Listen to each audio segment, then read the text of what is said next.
Y'all, good morning. I am telling you, I have not recorded anything since I heard about Kobe passing, really. Um, so here I am. It is Friday. They did the public memorial for him and Gigi on Monday this week. And so I'm so glad it's all over as far as the memorial services and stuff, and now it's just up to um, everybody to go through grief counseling and oh Lord Jesus, just go through it, just keep living.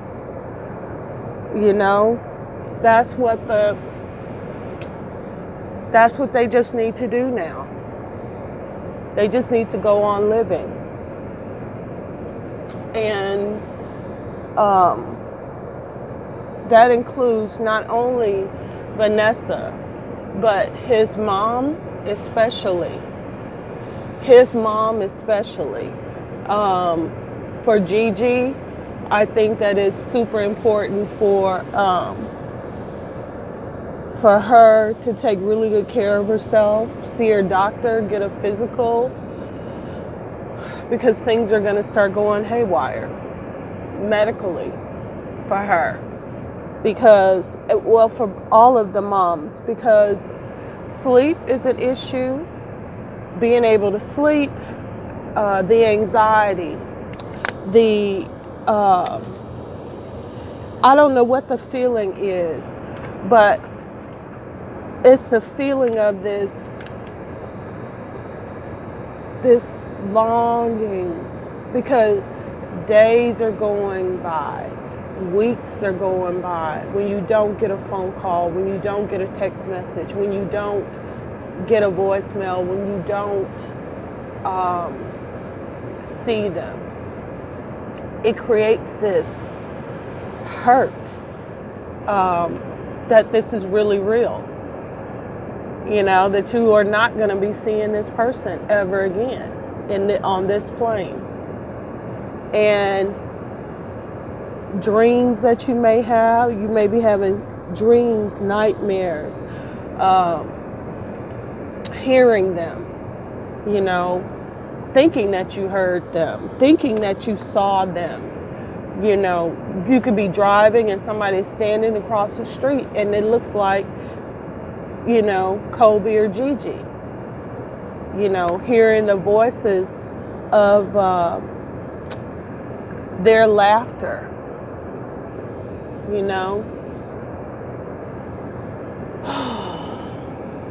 It's just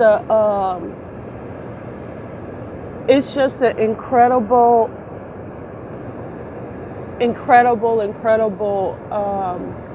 void and emptiness. And it's uncomfortable. It's something that you don't get prepared for. Now, this is where I see love. When a family member knows that they got a diagnosis or something like that. They got a diagnosis and they're going to be passing away. You have time. With the way that Kobe and Gigi went, there's no time. There was no time to get used to the idea. It's just because even I feel that way. In 1 second, I was living in a world where Kobe Bryant and Gigi Bryant existed. And then poof, just like that, I got a notification that they're gone. Immediately. So it's just, there's no time to get used to the idea. There's no time to think about it or anything. It's just deal with it. Deal with it immediately. And I gotta tell you, in the last couple of weeks, it has been nonstop with people trying to come to some kind of understanding of how this could happen. We want a template to follow about what is a good life.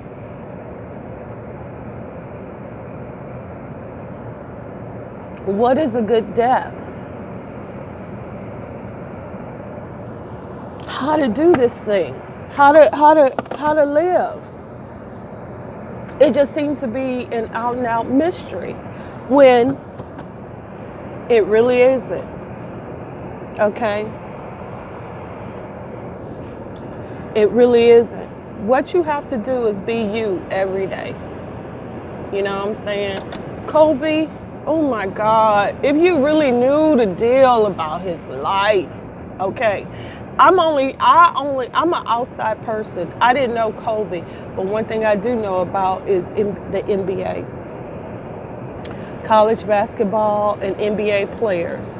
When I was young, I dated Otis Birdstone. I got a chance to interact with Hakeem Olajuwon. There was a lot of pro ballers in Houston back in the day, just at the Galleria and everything, and you could ask them questions. They just be, chilling. You can ask them questions back then. Now it's a complete different kind of thing. This thing has gone left in so many ways. It really has. And it's a shame.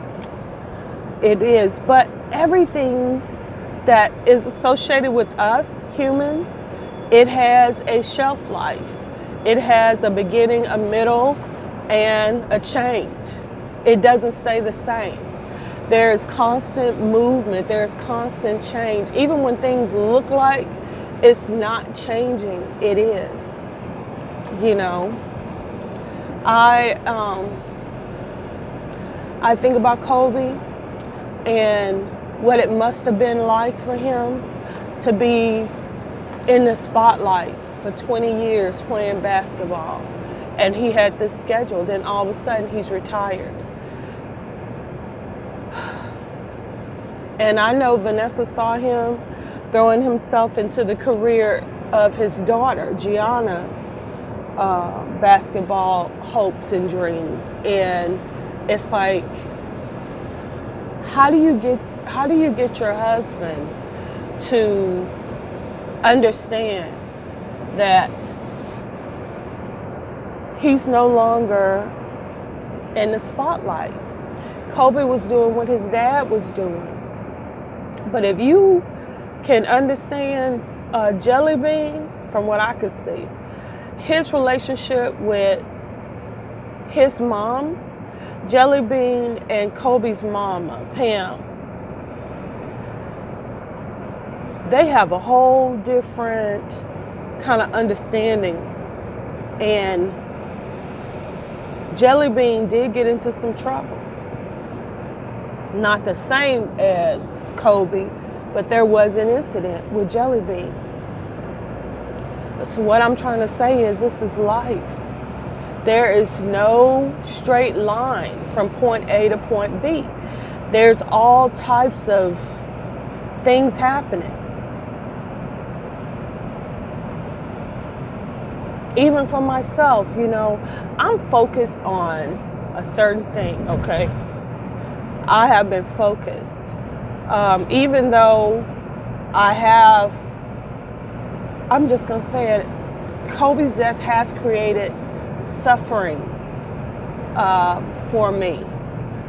Mainly because I lost my own son like that. Those feelings, what that felt like, being able to sympathize with the moms.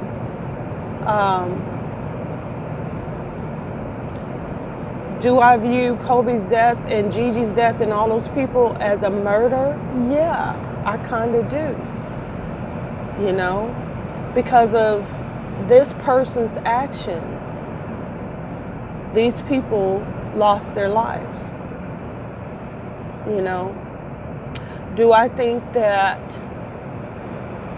oh man, that Kobe just should have did traffic? I kind of do. But by the same token, do I kind of wish that my son Joseph made different choices? Hell to the yeah. But it is what it is. It just creates this suffering.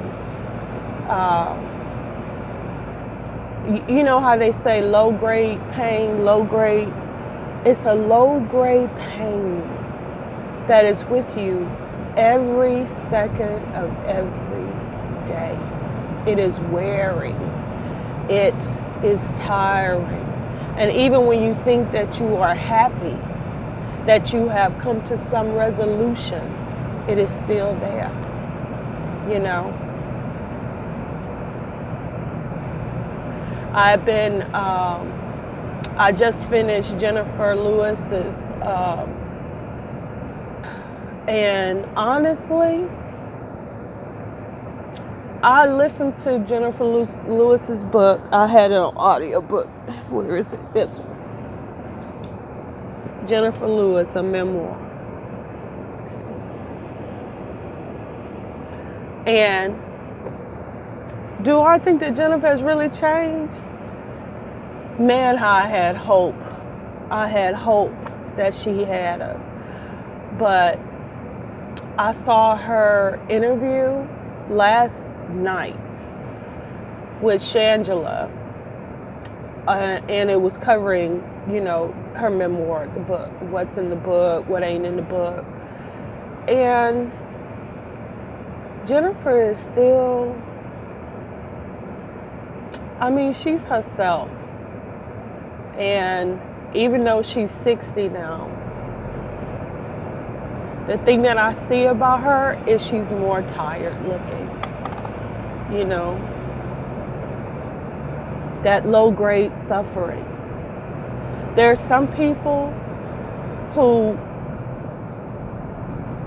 are able to handle it because of their strong faith, and they have strong support, and they've rarely been touched by people who hate them. But for other people, you know, and I really want to say, Kobe, Jennifer, I really feel like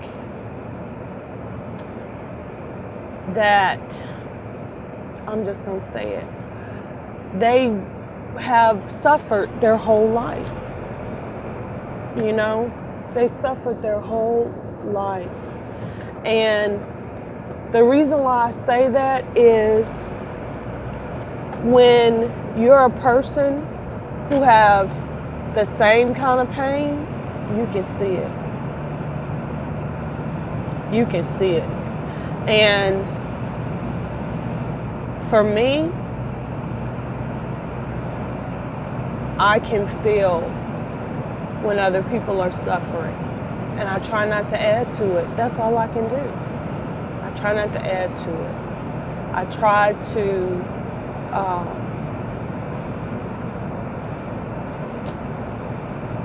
that's me, being me.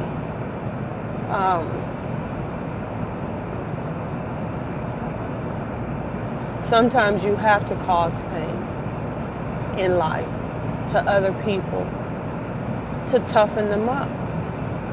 Some people are incredibly soft and weak, and they're not going to make it.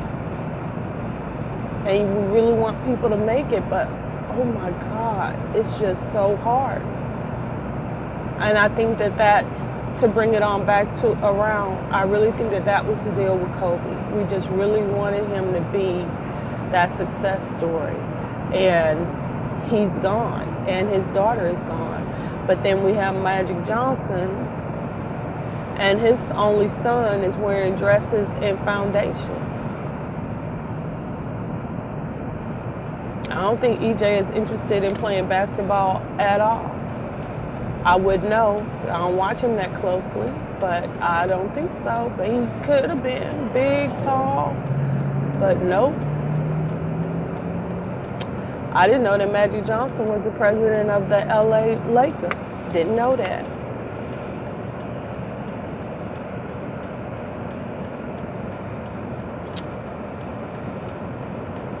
In this life, it's better to live it moment by moment by moment.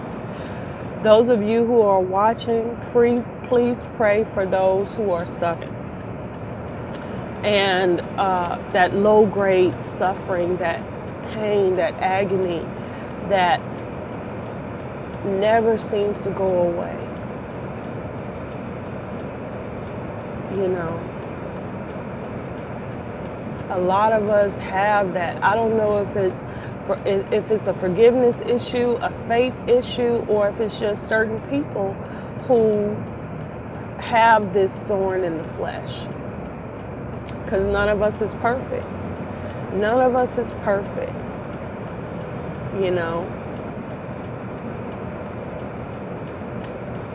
And none of us have perfect lives. That's one thing that I can say that Jennifer said over and over in her book is we're all the same. And not by characteristics or values, heights, weights, color, not by that, but by life. By life. I don't care who you are.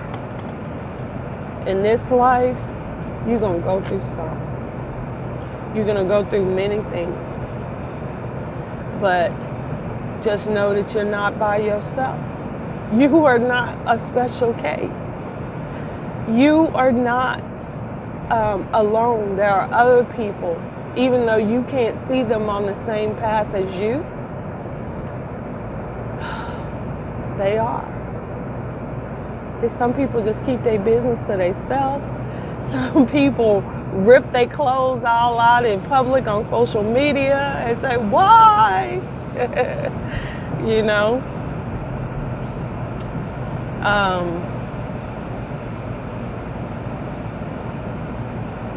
This is what it is. And the better that you can handle this situation, I think, lets you know what you're ready for in the next transition. What you're going through is to prepare you for what the next transition is. And I know for myself, I have the low-grade suffering knowing that I'm going to a level where there will be even more horrific things that I'm going to witness and that I'm going to know. And I have to be tough. I have to be able to handle it. I have to be able to not wear my emotions on my shoulder, you know, because I just feel it. You'd be surprised at the amount of suffering that is happening to people in that top 1%. It's not what you think. It's not what you think. You think that the top 1%, they got all the money, they got this, they got that, they got people working for them, and you think that they don't have no problems. You are wrong. You are wrong. Even the best of them who look after all their people and all of that, they don't have perfect lives. You think that money solves problems. It doesn't. It's a responsibility. It's a more of a responsibility. That's what you need to know. It is more of a responsibility.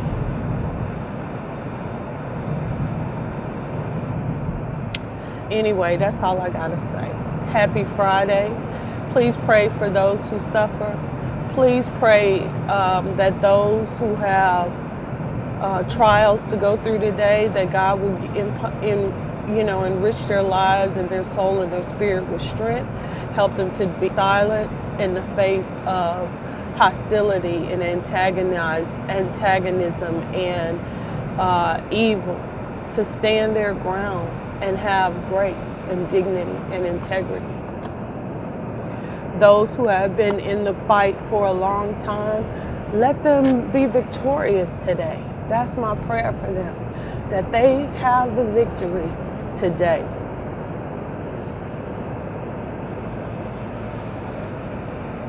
And that God will grant them peace and rest, as well as power, prestige, respect,